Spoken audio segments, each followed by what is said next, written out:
Edward Bayman Lombard. Do you have any objection to taking the oath? Sorry, I didn't get that. Do you have any objection to taking the oath? No, not at all. Do you swear that the evidence you will give will be the truth, the whole truth, and nothing but the truth? Well, I do. Raise your right hand and say, so help me God. So help me God. The witness is sworn in. Thank you. Thank you, sir. Governor. Thank you, my lord. My lord, the witness has indicated to Captain Peterson that he does not want the media to portray his image. I have conveyed that to the media, and they've indicated that they will not be filming him. Okay. All right. Thank you. Thank you for that. Good morning, Mr. Lombard. Mr. Lombard, is it correct that yesterday afternoon Captain Peterson forwarded you two statements, a typed version and a handwritten version via WhatsApp? Correct. And have you read both those statements? I have read them, and most of it is under 100%, but there are just one or two minor things that wasn't correct, but it's not important. I think the one was where the bar lady, I took the phone and dialed the police number and gave it to the bar lady. Okay, Mr. Lombard, we're going to go through your statement. I just want to confirm, in the handwritten statement, at the last page that we had sent you at the bottom, there was a signature. Can you confirm if is that your signature? That's my signature. But the handwriting is not mine. Okay. My Lord, with the statement that Mr. Lombard made is in Exhibit B. The typed version starts at page 323 and it ends at page 332 of the written statement. Thank you.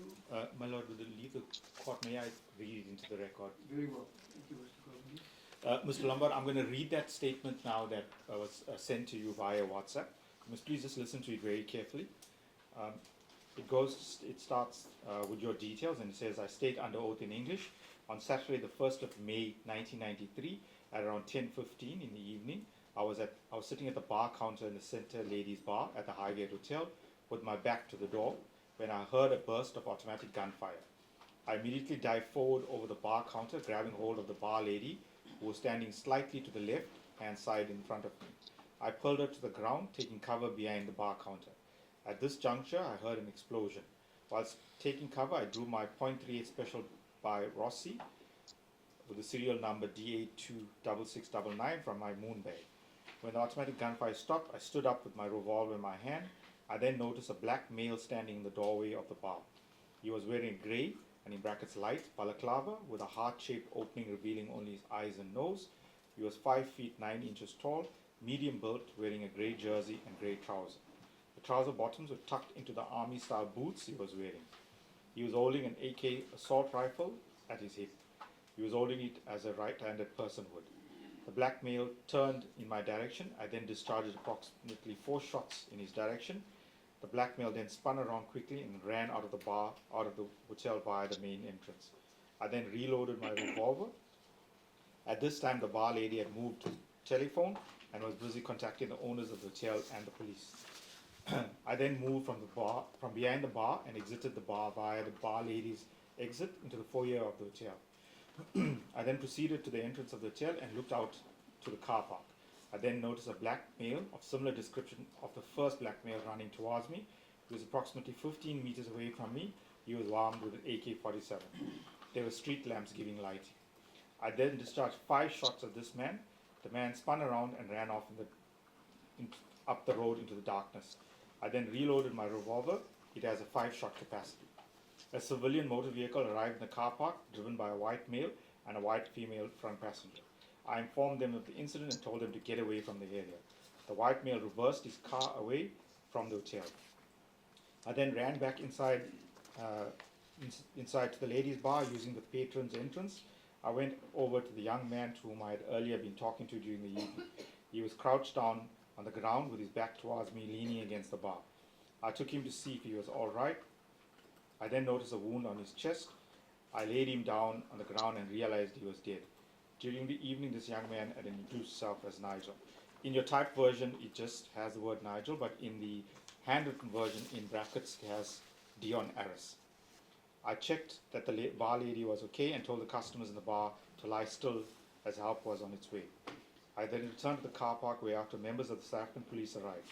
I informed the policeman of the incident and used the police radio to summon more help. Whilst I was in the side room adjacent to the bar where the telephone is, I saw a black male of similar description as the first could be seen. As the first could be the same, I don't know. In the passage leading to the foyer, he was coming from inside the hotel, moving towards the main entrance. The black male was armed with AK-47, holding it in his hip position. He turns towards the doorway of the central ladies' bar. He was in the line of fire from where I was standing. I discharged 4 shots at him. The black male spun around and ran off out of the hotel. Because the attacker, in brackets, attackers were wearing balaclavas and similarly dressed, I will not be able to identify him or them. But this statement is not commissioned, Mr. Lombard. Do you remember making this statement? Yes, at last, I don't remember doing the statement, but it was, I was brought on TV and radio and on the magazines. And what happened was, after the bar lady was on the telephone, the other guy came from the restaurant bar down the passage into my view. And then I shot at him, he took off, and that's when I followed through to the car park. And the other guy was standing in the car park facing the entrance of the public bar, waiting for people to come out the public bar, because they're throwing tear gas and a grenade into the snooker room, apparently. Okay, so, sorry, Mr. Lombard, before you carry on, I think it's easier for us to start from the beginning so we can get the sequence right. So when did you first arrive at the Highgate Hotel? I arrived there at about, let me think, if I remember correctly, I left the hospital at 8 o'clock, where my wife and my son was born on the Friday, the 30th of April. He was 1 day old. And I was going to the theatre where my brother-in-law was doing the sound and lights. So I left the hospital at 8 o'clock. I went past the little theatre, and then I went out, because I remembered the hotel was out there. I've never been there before. And I drove out there. I must have got there at about 8:30, 8:45. Okay. So you in your statement, you say that the encounter happened around 10:15. So it's about an hour and a half after you had been at the bar. Yes. Okay. So more or less, I can't remember exactly. It could have been an hour. Okay, that's fine. So when you first heard the when was the first time that you noticed these gunmen? When I was talking to Dion Harris, I was going to leave. I paid my bill. I was going to leave, and Dion stopped me and said, "Take my telephone number." And then, as I wrote my number down, the AK-47 opened up behind me. Now, I was in the Rhodesian War for 7 years. I recognized the sound immediately. I then leapt over the counter, took the bar lady with me, and shouted to everybody, "Get down!" And it happened just so fast. So at that stage, was your back facing the attacker? Yes. So yes. You then dove over the bar, and what happened then? I dove over the bar, took the bar lady with me, went down, and then I waited. He emptied his magazine. As soon as his magazine emptied, I came up. My first shot was very high. My second shot, I think, just missed him, and the next 2 shots were into him, and he ran out. Sorry. Of the just to get that, you said that the last 2 shots hit him. Yeah, well, last 3 shots, because the first one was high, second one I missed him, and the next 3 was into him, because then I got my line of sight. Because I was also in a state of, what do you call it, adrenaline, you know? And how far away from you was the attacker when you opened fire? I would say at about 4 or 5 meters, if that, 3-4 meters. And were you able to see if he was injured by your shots? No, I couldn't see that at all, sir. Okay. You gave it... Because he ran straight out immediately after I shot at him. But I believe they were wearing, what do you call it, bulletproof jackets. How did you know that? Well, obviously, because if my bullets had hit him, he would have gone down. He would have been bleeding and whatever, but there was no blood or anything. Okay. You gave a description of this first attacker, and you described him as a black male. How were you able to establish? How did you come to that conclusion that it was a black male? Well, his face, where I could see the part of his face, it was black, but I couldn't. You know, it could be a white person painted black. I don't know. And after he turned and ran, what did you do? I reloaded my weapon. I grabbed the phone off the wall, and I dialed the police number, 911, and I passed the phone to her. And then I stood there at the wash bay area when this other guy came through with an AK, and as soon as he came into the doorway, I let rip with another 5 shots. And he tried to go for me, and his AK went up, and he actually sprayed the wall with the bullets, you know. And then he spun around. My 5th bullet went into the door frame behind, and he ran out. He disappeared as well. Sorry, and that's when I reloaded. Sorry, just before you go, how many shots did you fire at the second assailant? 5 shots. And did any of the shots hit him? 4 of them, yes, definitely. And how far? And there was only 1 bullet hole in the door frame that we found afterwards. And how far away was the attacker from you when you fired the shots? About 2.5, 3 meters. And were you able to see if any of the shots had injured him? Any of the shots that he? Had injured him? Had caused any injuries to him? No, it happened so fast. He just took off. And he sort of spun around like that. Well, with my bullets hitting him, his AK fired up against the wall, you know, towards the reception of the hotel, because the bullet marks were in the wall that I saw afterwards. And I know he fired at me, but my bullets hitting him actually spun him around. And then he took off down out the hotel. And that's when I reloaded. And I followed through to the entrance, and I looked through on the corner of the wall, and I saw this guy standing in the car park with his AK waiting for people to come out the public bar. And that's when I stepped out and shot at him. Okay, before we go to that aspect, the second assailant, could you give us a description of him? He looked the same as the first one.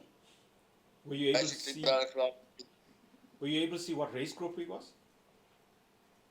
Well, yeah, he was also, as far as I saw, he was black. Okay, so when you now, at that stage, you now say that you saw the person standing at the car park. Which of the 2 assailants was that? I don't know. I just said there's one guy standing in the car park. He must have been 15 meters away from me.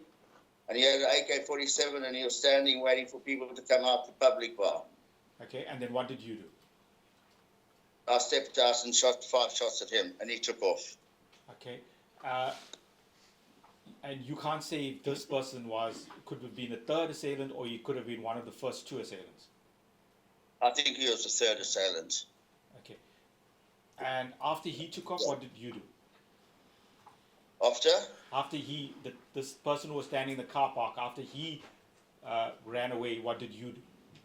I went straight back into the bar, and at that stage the tear gas was coming through, and then I went up to Dion. Dion was crouched up against the corner of the bar, and I took him by the shoulder. I said, "Dion, are you all right?" And I pulled him back, and he just collapsed onto the floor. There was a woman lying there as well with a wound in her leg. Dion was dead. I saw the bullet had gone straight through his heart. The woman was there. She was shot in her leg. There were a few people whimpering and stuff like that. And then I heard the police car arrive, and I ran out to the police car. And I said to the guy, "There's been a terrorist attack." And he said, "Oh, has there been a shooting?" I said, "There's been a terrorist attack." And he was on his radio. I took the radio out of his hand, and I said, "Please, I need ambulances. There's been a terrorist attack. I've got lots of people wounded, and people are dead." And then that's when the police arrived, and the ambulances and everything after that. When you saw the person, what you described as the 3rd assailant, leaving, did you go into the car park? No, I just stood at the entrance, and I stepped out and I shot. In your statement, you indicated you saw a white couple driving into the the car park and you told them to leave. At what point did that happen? Yes, that was after the shooting. So where But did they you just arrived where did you encounter Sorry? them? Where did you encounter them? at the entrance of the ladies' bar entrance, that sort of main entrance. As they drove in, I saw them coming in. I looked and I saw it was a couple. I said to them, look, there's been a terrorist attack, please leave. You know, Now, in your statement as well, so like you said that you couldn't remember making the statement. In paragraph 9 of the typed version of your statement, I'm just going to read that to you. It says, I then returned to the car park where after members of the South African police arrived. I informed the policeman of the incident and used the police radio to summon more help. Whilst I was in the side room adjacent to the bar where the telephone is, I saw a black male in similar description to the no, first. that happened before. That's wrong. That's happened before. Okay, When so the shooting was over then, as I explained to you, after the first guy, the second guy came through from the ladies' bar, not the ladies, from the restaurant bar into my view, and I shot at him, and then he went out, and then I followed up, and then the guy in the car park, that was the third guy. So that part of the statement is incorrect. So, just to It's clarify, all- when the police arrived, were any of the assailants on the scene? When the No. police arrived? And No, they had left. how long before the assailants had left the scene did the police arrive? It wasn't very long. It was very. Things happened so fast. I can't. It was 33 years ago. Yes. But it wasn't that long that the police arrived. I would say in this, maybe 10 or 15 minutes. And Yeah. with the exception of the white couple that you say you encountered, did you see anyone else in the car park or coming in to assist? Civilians coming in to No. assist? Now, what I did see was a car racing off before the police arrived. Can you give us a Small description car. of this car? I think it was a Mazda. I'm not 100%. It was a small car, 4-door, but it wasn't a big car. It was a small car. But it was racing up the road. And did you see who were the occupants of this vehicle? No, I couldn't see. It was dark. And do you know where this vehicle came from? Was it in the parking lot or? Well, it came from the main road, up the road on the. If I'm facing the hotels behind me on my left-hand side, when I'm facing the main road, there was a road up there that they went up. Did you see the direction in which any of the assailants had run away? Well, they all ran sort of to the right. If I'm facing the road, to the right, into the darkness there. And that's where they must have had this car parked, as far as I'm concerned, what I can think could have possibly been. Sorry, are you saying that the car that you saw driving away, the assailants got into that car? It looked like it because the car was speeding away. But did you see them? Why would a car be speeding? Did you see them get into the car? No. Did you? I just saw this car speeding up the road, and I thought that must be them because it was. Why would a car be speeding away? You know what I mean? Yes. And when the police arrived, did you tell any of the police officers of the direction that the assailants took? Yes. Yes. When was that? At which point was when the police? When the police arrived, they asked me, and I said, "Well, I think they went up that road up there, because there was a car that raced up that road." And did you see? And I believed it was them. Did you see if any of the police went in that direction to look for these assailants? I can't remember. It was 33 years ago, mate. I'm sure they did, but I can't remember. It was. I would say that must have been about by the time they knew about the stuff, it must have been 15, 20 minutes later. So those people were long gone. And did you notice when the hand grenades or when did you first hear the explosions? Or did you hear the explosions? When the first attack happened in the ladies' bar, when I jumped over the counter, I heard the grenade go off in the public bar. And now, it was my very first time I was ever in the Highgate, and I believed the public bar was that side. Well, afterwards I found out that's where the public bar was, the snooker room and all that type of stuff. But one thing I can say with my military experience is that the people that attacked that hotel were highly trained. And just by the way they acted and by what they were wearing, they were kitted out, and they were very highly trained. They weren't the normal. I fought the Rhodesian Bush War for 7 years, and I've never seen terrorists being trained that efficiently. So they were highly trained people. And the explosion you heard, was that before or after the AK-47 fire that you had? It was after. Well, it was, while the AK was being fired at me, the grenade went off. I think they attacked simultaneously the public bar and the ladies' bar. Mr. Lombard, after this incident, did you ever meet up with any of the family members or victims of this incident? Yes, I did. I was in Morgan Bay, and I met Sunday morning. I came out, and the one hotel owner with his beat-up combi stopped outside the Midford Holiday Flats, and the Harrises got out, Mr. and Mrs. Harris, Dion's mother, his sister, and his fiancée, and they came to throw his ashes over his favourite fishing spot, which Dion and I were talking about when I met him. And I went back to the hotel to speak to Mrs. Harris, because I was the last person to talk to her son. And she asked me what she was talking about, what we were discussing. So I said we were discussing fathers.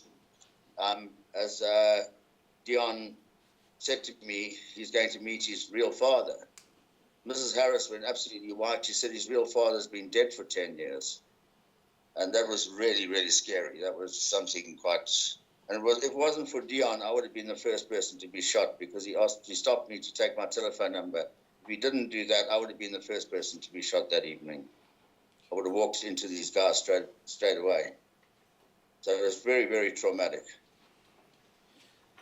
Any further? Thank you, Mr. Governor. As a good reason, my lord. Thank you, ma'am. My lord, I will be quite brief, as I've probably covered a lot of the questions already. Very well. Hi, Mr. Lombard. Yes, good day. Mr. Lombard, first and foremost, thank you for joining us today and giving us the information that we require to hopefully at some point get the answers that we need. It's a pleasure, and I hope this helps. Thank you very much. So, Mr. Lombard, we have already placed you at the scene. You've explained when you were shooting the first time, and that you also encountered Lindeen Page, who was the sister of the late Dion Harris, subsequent to the attack.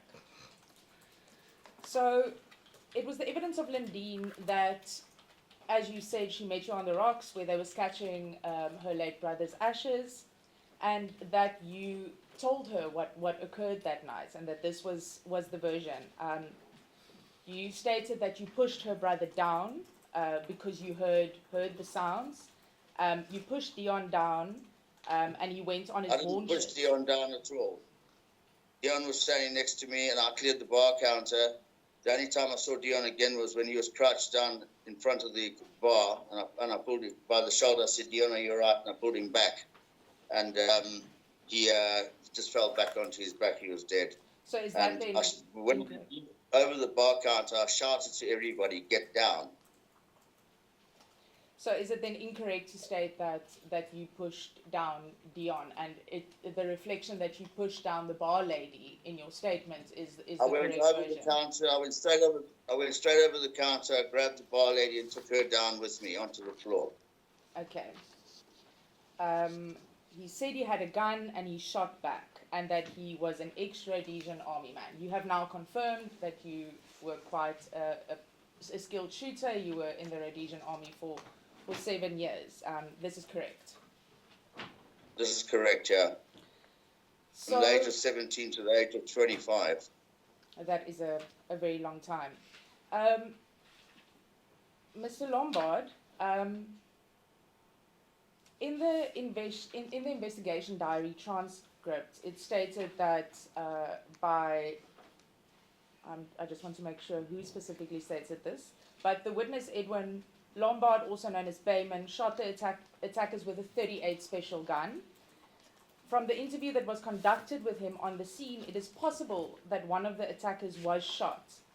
Ballistics would be able to confirm whether he was responsible for any of the deaths. Now, you've told, in your examination, you've told the court that you can't confirm whether you actually managed to shoot any of the attackers successfully. But I didn't manage to kill any of them because they were wearing flak jackets. And when I shot them, there was no blood. I mean, I've been in the war, and I swear to God, if they weren't wearing flak jackets, 3 of them would have been dead. And, you know, I should have gone for headshots, but I didn't. I went for body shots. And they're wearing flak jackets. You know, obviously, they must have got away with massive bruises. But my 38 special was, it's a decent weapon, you know what I mean? So it is possible that they would have then been hurt by this, even though not killed. They might have had. They would have had bruised ribs and stuff. Yeah, definitely. We saw in Exhibit K, my lord. We saw photos 17 to 22. We saw Mr. Lombard reenact some of the angles that was shot at, or there was a reenactment of the angles that were shot at. From this reenaction, it seems like you saw all of the attackers quite clearly. I mean, I can understand that it was absolute carnage. So clearly is not necessarily. Well, as clearly they had balaclavas on, and all you could see was their eyes and the middle of their face. That's all you could see. When you fired the first round, you were in the ladies' bar. You fired from the bar counter. Did they attempt to shoot back at you at that point? No, he'd emptied his magazine. Oh, he'd emptied The AK, he'd emptied the AK magazine. That's when I came up. My first shot was high. There's a bullet hole in the rafter. My second shot missed him because he swung around, and my next 3 shots were into him, and he took off out the door. I think my shots actually helped him go out the door. Yes, it seems like he got a bit of a fright, because that was my next question. So you stated that the attacker spun and ran out, and would you then agree that this could have been that you either managed to shoot him and he spun because he was hurt and he had to get away, or he was, you know, afraid of being shot, and that's why they left? I did. My bullets did hit him. I know that. Because there were no. Afterwards, we looked for bullet holes and stuff like that. And we found the one in the rafter, the second one that I missed him. I showed the angle which I shot at, and the next 3 were into him. I reloaded, and the same thing with the other guy, the second guy. There was 1 bullet in the door frame. The rest of the 4 bullets hit him. Perfect, because that relates to my next question. We heard evidence very recently from Mark Bush and Stephen Goodley, who testified and stated that they were some of the first people, or according to them, the first people that arrived at the scene. This is the transcript, my lord, of this week exhibits AAA and BBB, the statements of Mark Bush and Stephen Goodley. Mm-hmm. So what they had stated is, we encountered a man exiting the Highgate Hotel. He had a revolver in his hand, remarking that they had gotten away, shooting randomly towards the direction that they must have run off in. Was this you? Shooting? Shooting. No, when they arrived, all the shooting was over. The guy arrived in his police van, his pickup, and I said to him, "Look, there's been a terrorist attack." He said, "Oh, has there been a shooting?" I said, "No, there's been a terrorist attack," and they didn't realise how bad it was. He was trying to report it on his radio, saying there's been a shooting. So I took the mic out of his hand and I said, "There's been a terrorist attack. I need ambulances. I need more people here." It was, I was in a state of shock as well. And the guy didn't understand. He thought there'd been a shooting, but there wasn't. It was a terrorist attack. It was a large-scale attack. A lot of people died. So you're correct that this wasn't just a simple shooting. It Yeah. was, however, the evidence of the two individuals that I just referred to, that they arrived before any police vehicles arrived, and that they then encountered you, as your version also states, coming out of the hotel and shooting in the direction of the man that was trying to get away. Is it possible that Yeah. maybe during all of this chaos that they heard you say they're getting away? Is it something that you might have said? I don't remember seeing them or hearing them or whatever. Okay. It's then I was, also the evidence of Roland Parker, who was also there the night of the attack. And this is Exhibit B, the family's bundle, my lord, at page 91 to 93, the typed version of Roland Parker's statement.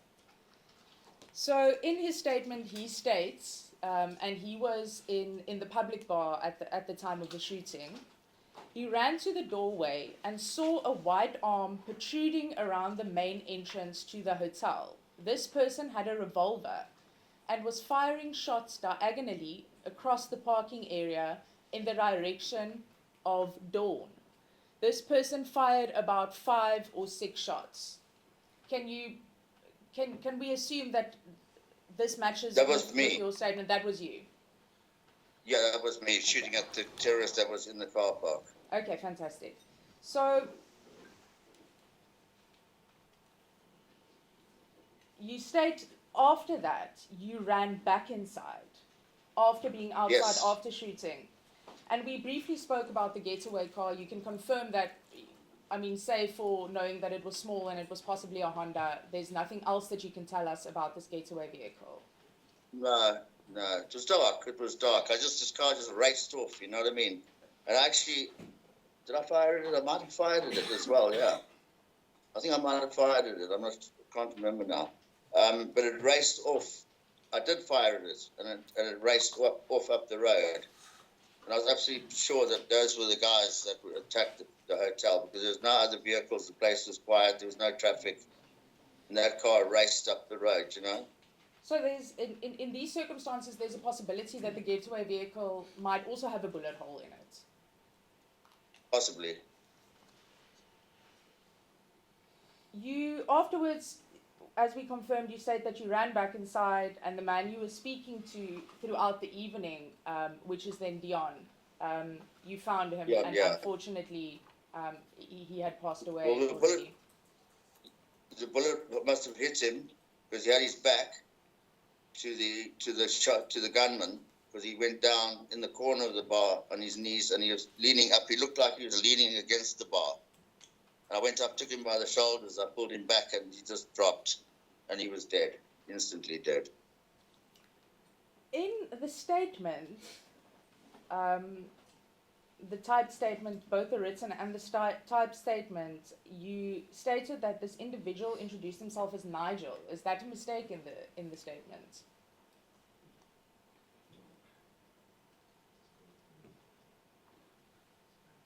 No, that's the reason they took. They wrote that statement, evidence I gave on SABC and the radio, and whoever typed it up made a mistake there. Yeah. So you can And confirm I was that it with was Dion Dion. Harris the whole evening. We were talking. It was Dion. I never met anybody called Nigel. Okay, thank you for clearing that up.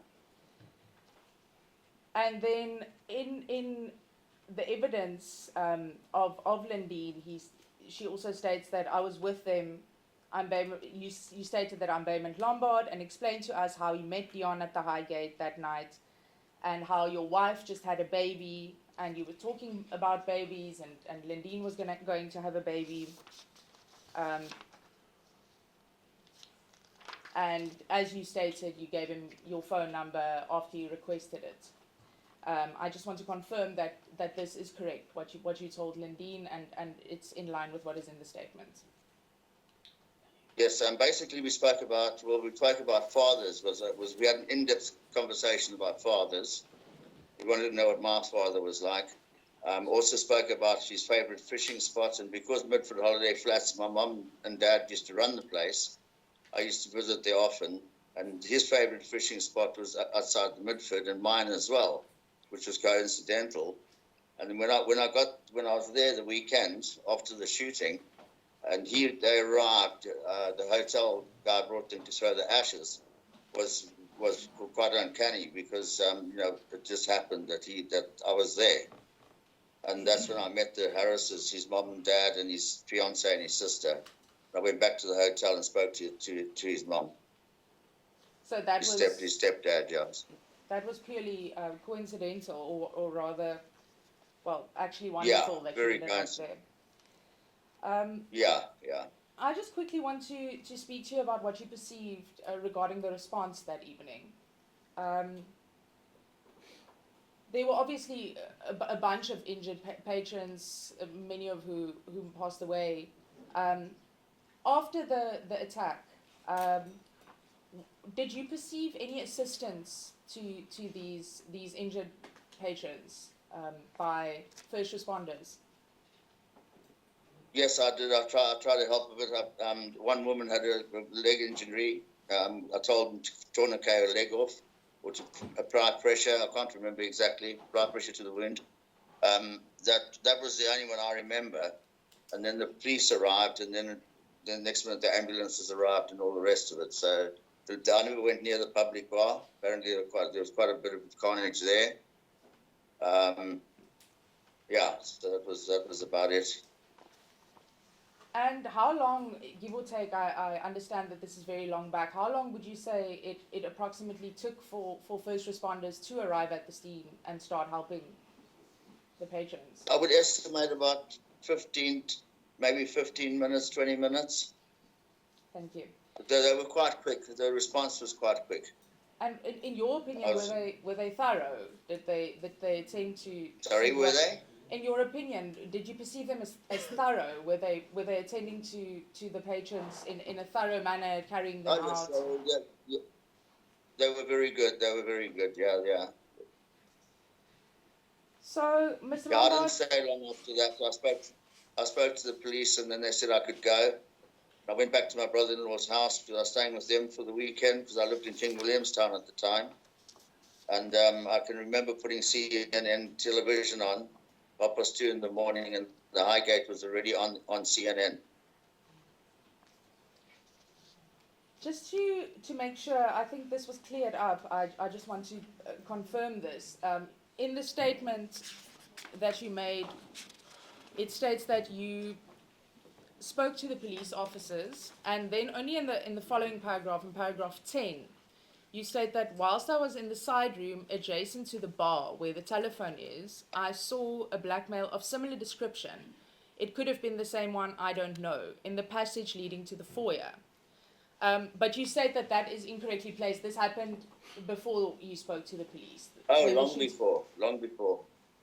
No, that happened. The first guy was in the pub. The second guy came from the restaurant where there was 4 women apparently. 3 were customers, one and the bar lady. He walked in there. This is what I was told. He walked in there and he pulled his balaclava over his head, but he didn't shoot at them. He left them alone. And then he came down the passage to where I was, and that's when I had the interaction with him, and he took off. And then the third guy was when I went down outside the hotel in the car park, and then it was over. Nothing further. The attackers that you shot at, you stated previously that he had emptied his magazine, so that's why he didn't shoot back. Do you think that was also the second time you shot and the third time you shot, this was also the case? That's why they didn't shoot back at you?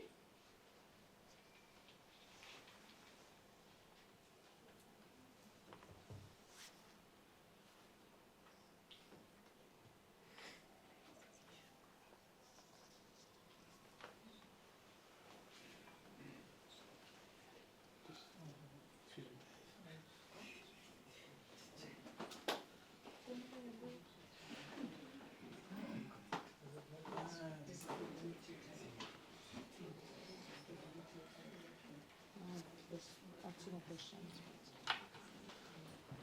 I have two more questions, just this one from Cliff.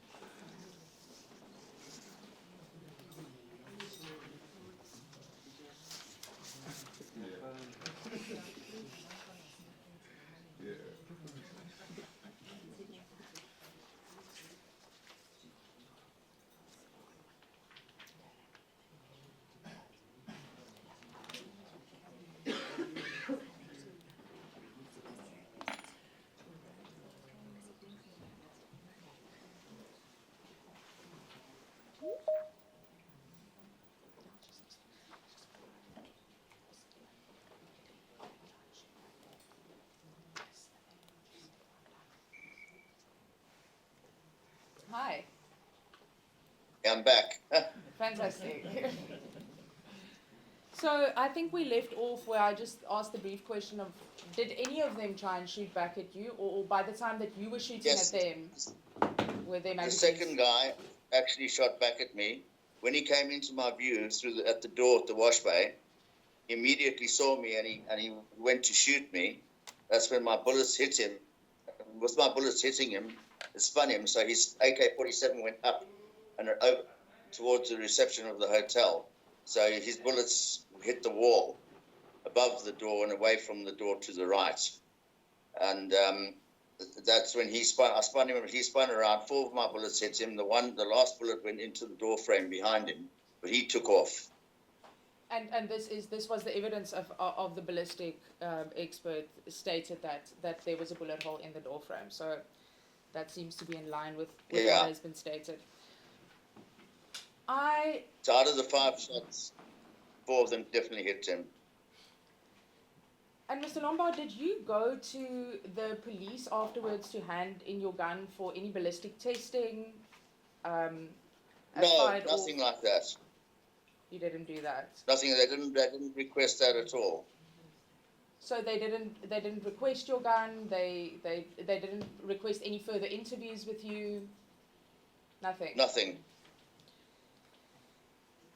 And you state that you discharged 4 shots, reloaded 5 more shots. Just to confirm, how many rounds did you have on you that evening? Must have been carrying about 20 odd rounds, because I keep rounds in my moon bag. Okay. I just want to get instruction, just find out if there's any more questions.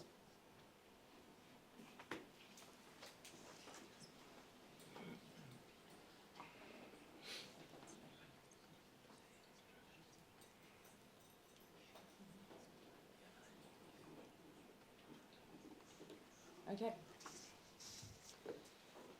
So, Mr. Lombard, I'm just instructed to play something on the record, and that is that it's standard procedure when, especially when a gun was fired, that it had to be taken and investigated subsequently.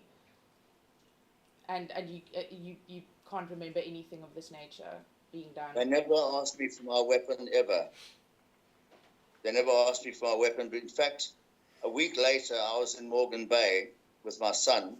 We went to the gun range, and the first shot I fired with my gun, the hammer broke. And the police never asked me for my weapon. They had the empty shells. I gave them all the empty shells that I shot off, and that's all they had. They didn't have. They didn't take my weapon for ballistics or anything like that. Thank you, Mr. And Lombard. that I remember correct. Thank you, Mr. Lombard. That I would have remembered if they'd taken the weapon. Yeah, I think everybody would know if someone takes their weapons. Mr. Lombard, thank you very much for availing yourself today from another country and shedding some light on the events. We thank you. It's my pleasure, and I hope, because I know this is the 3rd inquest, I've been keeping in touch with what's been going on, and I hope it gets resolved. I really do. Just to correct you, we are on round 4 of the first inquest. This is the first inquest that's been held, which is one of the shocking things that we've been dealing with. Okay. But thank you very much. I've been misinformed. Thank you very much for your evidence, Mr. Lombard. We appreciate it. Thank No you. further questions. Thank you, Mr. Governor. Much appreciated, Judge. Thanks very much. No questions, my lord, except to thank Mr. Lombard again for his assistance. Yes. Yes, once again, thank you very much, Mr. Lombard, for your assistance. You are now formally excused. Thank you very much, sir. You people have a good day.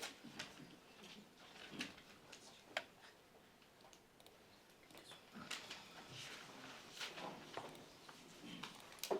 Governor, what else have you got? My lord, those are the witnesses for today. There is,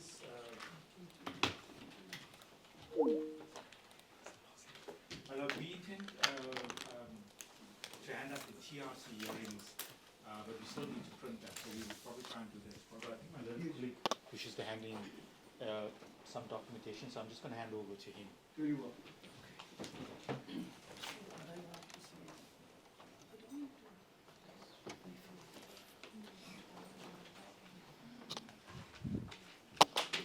Mr. As the court pleases, the Lord will recall from yesterday's evidence of Advocate Ntunzi Maga that I had put to him various correspondence in relation to the lack of investigative support that Advocate Maga had complained of, and I undertook to the court that we would put up that correspondence this morning. My Lord, there are quite a few memoranda and letters, and I think I should take your Lordship through them, possibly one by one, just to highlight their significance. With the leave of the court, I'd like to hand up a bundle of documents. My Lord, we've marked it triple I. Just to keep things simple, my Lord, all the documents will fall under the bundle of triple I, numbered 1 to 10. Thank you, Mr. Governor.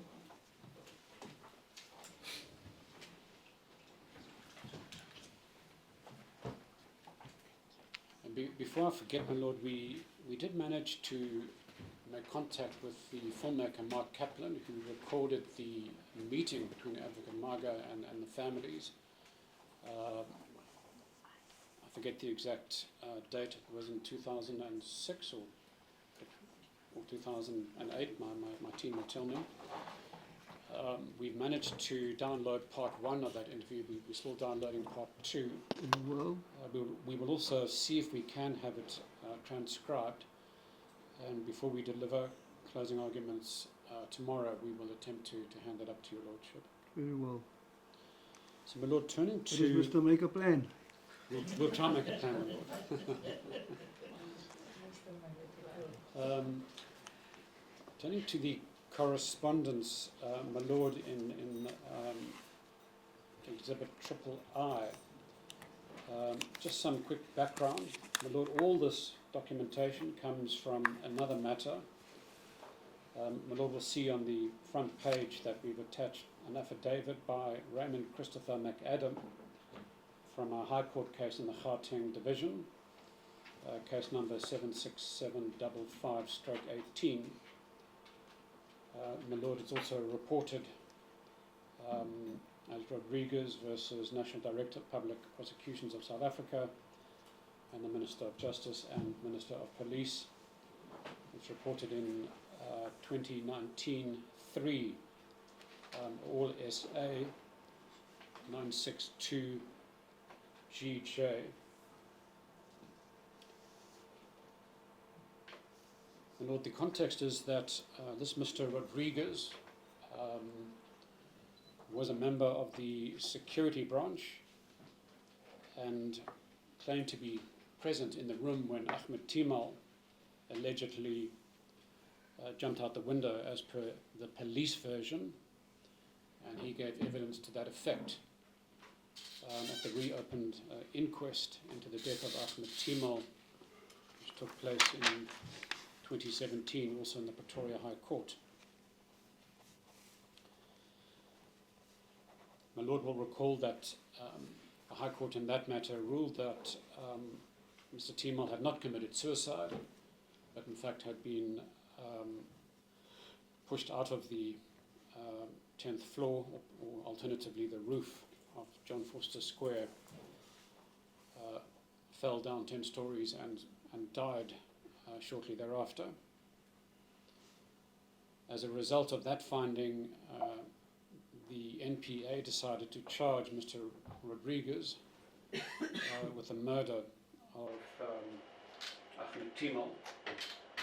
Mr. Rodriguez then applied for a permanent stay of prosecution, and that is this case that I've just cited to your Lordship.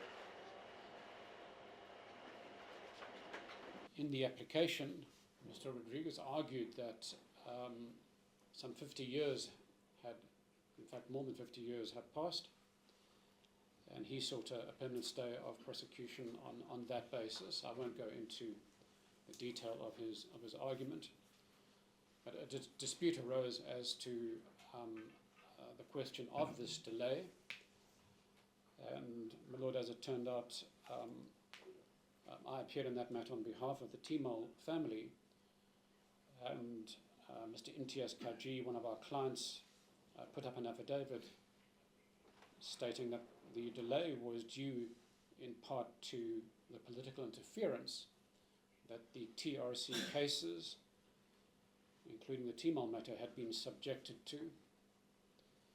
And in response to that allegation, and we in fact had put up affidavits from an earlier case from the former NDPP, Vusi Pikoli, and the former head of the Priority Crimes Litigation Unit, Advocate Anton Ackerman SC, in which they stated that their hands had been tied and they had been told to down tools in these cases. They also complained that they had been denied investigative support. Now, in response to those allegations, the NPA put up two affidavits, one from Advocate Pretorius SC and one from Raymond Christopher McAdam. Both Advocates Pretorius and McAdam had been involved in dealing with these cases at the PCLU at that time. We've only decided to put up the affidavit of Advocate McAdam and certain of his annexes. He attached a few hundred pages of annexes. We didn't want to overburden the court, so we've just selected the key correspondence dealing with the allegation that they were denied investigative support.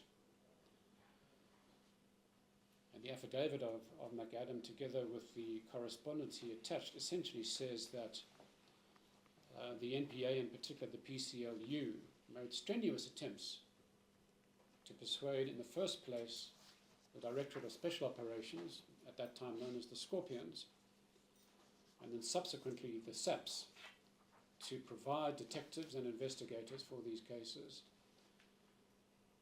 And to cut a long story short, they were refused investigators. And indeed, this was the situation that pertained from 2003 all the way to 2010, which, as it turns out, corroborates the evidence of Advocate Maga, who said that he was there simply to try and do some preliminary inquiries because he had no investigative support.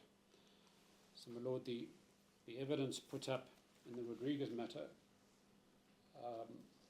corroborates what Advocate Maga said yesterday, and perhaps if I can just highlight a few aspects from Triple I, and let's start at Triple I-1. That's the affidavit of Chris McAdam, which is dated the 1st of November 2018. And I'll just highlight paragraphs 46.5 and 47, which is on page 46 of Advocate McAdam's affidavit. It's paginated page 290.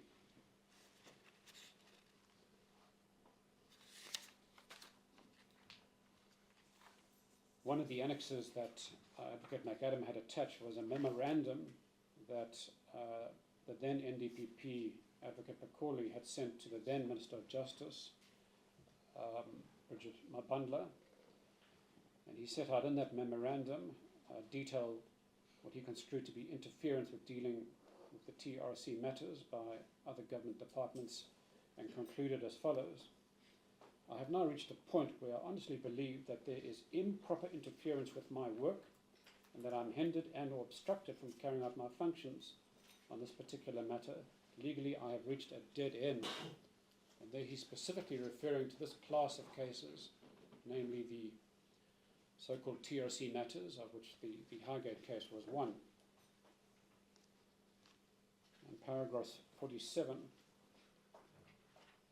these documents speak for themselves and go a long way in explaining why from 2003 the PCLU constantly struggled to have TRC cases investigated. So there you have testimony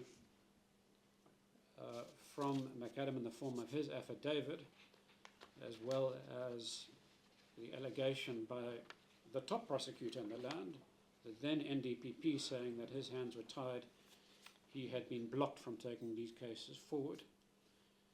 And then, my Lord, perhaps we can turn to the next annex, which is a III-2.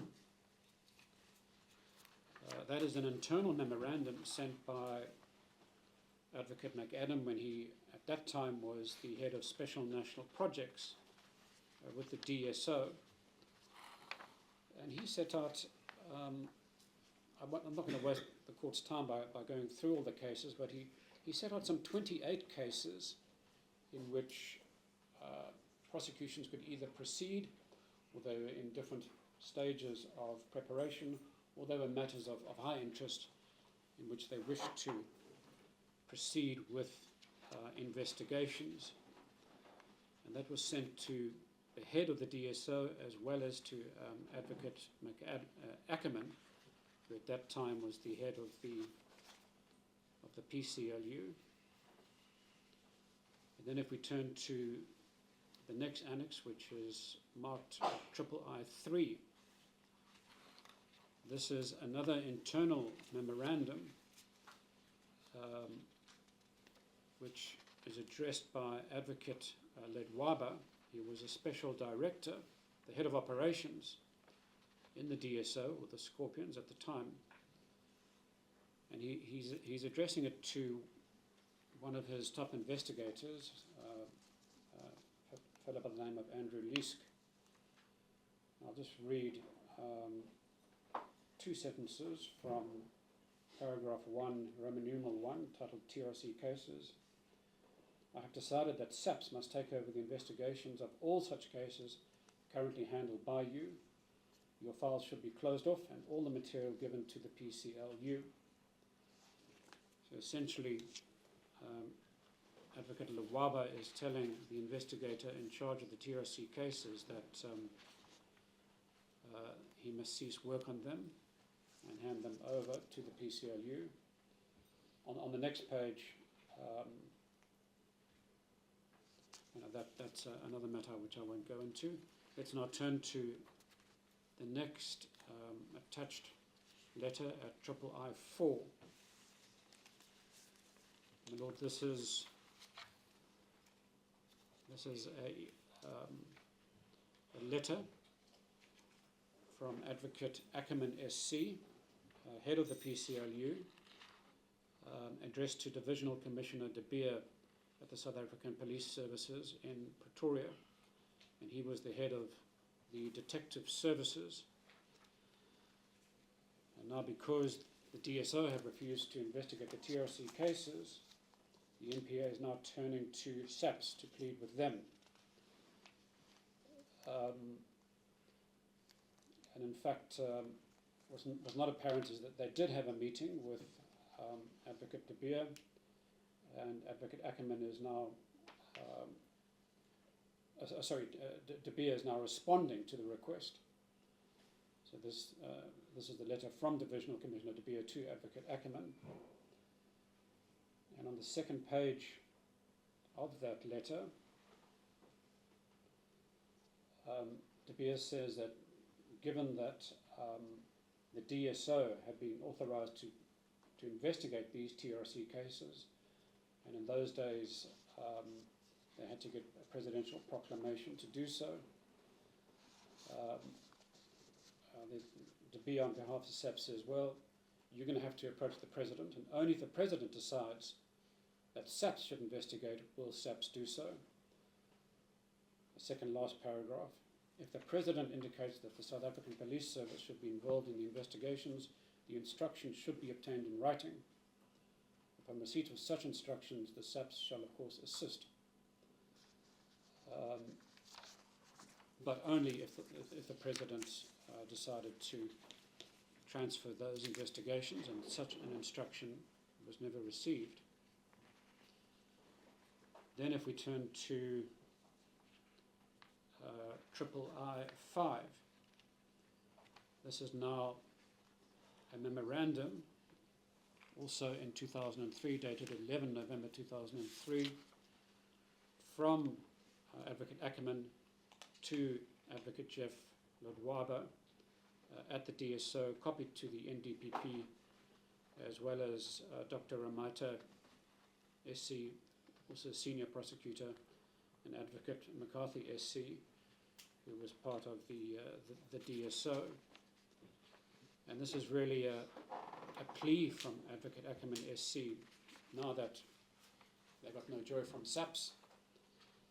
They're going back to the DSO to plead. And I'll just quote paragraph 2 on the second page of that internal memo. Advocate Ackerman writes, as at the date of this letter, I've heard nothing further from you. I'm constrained to express my concern at the above state of affairs. Since July 2003, no investigations have been conducted. There are certain cases which could have been prosecuted which have prescribed. There is both national and international pressure to institute prosecutions, such as the Simelane case. An amnesty hearing for the Motherwell matter has been set down for early March 2004. And the TRC was given an undertaking that certain investigations would be conducted and made available to the committee. That would be the Amnesty Committee. The availability of witnesses and high public interest dictate that other cases be brought to trial as soon as possible. The failure to do so will bring the bona fides of the National Prosecuting Authority into serious dispute, or disrepute, I think you meant to say, and do irreplaceable damage. And the last paragraph on the last page. Since I do not have any investigative capacity, I am powerless to deliver on my mandate. For the sake of justice and expediency, I appeal to you to sign DeLonge and another investigator to investigate these cases and to sign the necessary declarations. This chapter in our country's history must be closed without further delay.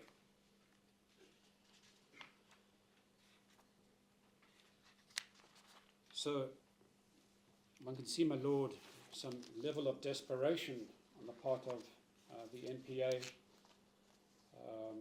with Advocate Ackerman SC pleading to both SAPS and as well as the DSO to come to the party and help with these investigations.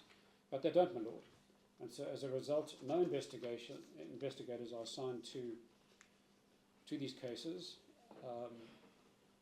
By way of context, the Truth Commission had transferred around 300 cases in which amnesty had not been issued, with recommendations that they be further investigated and possibly prosecuted.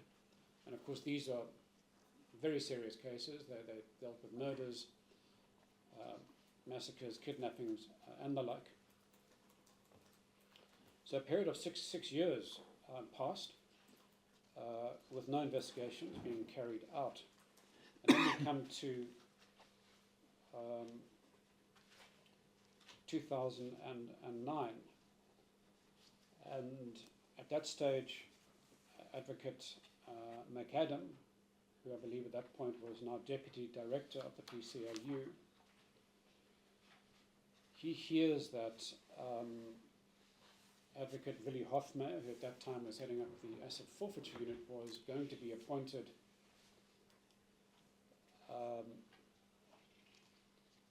as I think he was going to be appointed as the head of the newly established Directorate of Priority Crimes Investigation Unit, the DPCI, sometimes known as the Hawks. So he then wrote to Willie Hofmeyer, pleading as well. And my lord, this is the email that's reflected on III6 at the bottom of the page. He writes, I met this morning with Commissioner Lala concerning the appointment of SAPS investigators to investigate the TRC cases where victims have asked the NPA to look at prosecutions. We have been taking quite a beating due to the fact that nothing has been done on these matters for a number of years. And in fact, certain cases, the victims are threatening us with mandamus applications.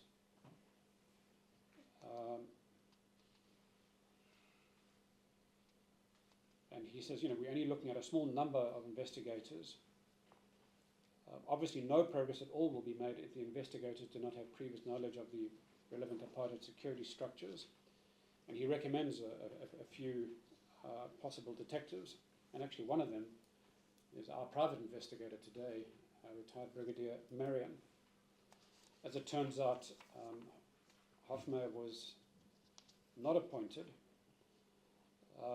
So then Advocate McAdam then had to approach others within the SAPS. And we've attached that correspondence, my lord, and I won't go through it, but the nub of the matter is that all the way through to 2010 and beyond, these cases were simply not being investigated at all. And we know that, for example, if I can refer your lordship to the NPA annual report of 2009 and 2010 at III9, we've just extracted one page from that report, which I'll read into the record. It's the second last paragraph. Page 24 of that report. Reads TRC cases. The PCLU is required to advise the NDPP in making decisions whether or not to prosecute in cases arising from the TRC process. Matters need to be fully investigated before any final prosecution decision can be made. Since 2003, the NPA has struggled to secure the necessary cooperation in this regard. With the establishment of the DPCI, the responsibility for such investigations was transferred to this unit. The PCLU has to recommence its negotiations de novo. Currently, the DPCI has indicated that it will conduct the necessary investigations, but only after the conclusion of the 2010 FIFA World Cup, due to the fact that it has a number of special responsibilities in connection with this event. This is an extraordinary response. Can one imagine people, police deciding to suspend or not pursue murder investigations because of a large public event.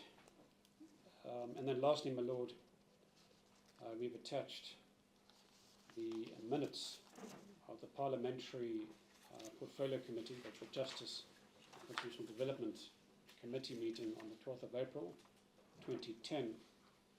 That's contained at III 10, our last exhibit. And in that meeting, my lord, the then NDPP, Advocate Menzi Semalani, and that's on the second last page towards the bottom, he confirmed, he says, Advocate Semalani said that there were no cases that the NPA was currently prosecuting regarding post-TRC matters. The reason being that the dockets were still with the police for investigation. So, my lord, we simply wanted to place that on record, that some form of interference or obstruction blocked the TRC cases, including the Highgate matter, from being investigated, at least between 2003 and 2010. And my lord, as we heard from Brigadier Marion yesterday, even post 2010, there were still considerable challenges. My lord, that concludes my summary of the highlights of the exhibits we've handed up under exhibit number III. My lord, I also believe it brings to a conclusion today's proceedings. I don't believe we have any other witnesses. And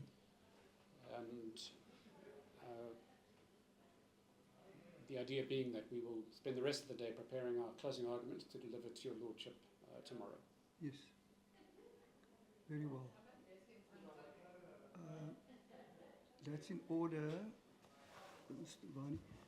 Can we commence a bit earlier tomorrow in the hope that we can conclude the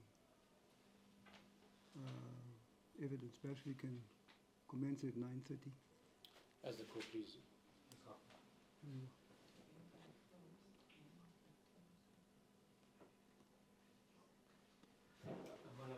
Just for completion's sake as well, as I indicated yesterday, we were going to consult with Captain Peterson after the evidence of former Brigadier Marion, confirm that we do not intend recalling Captain Peterson.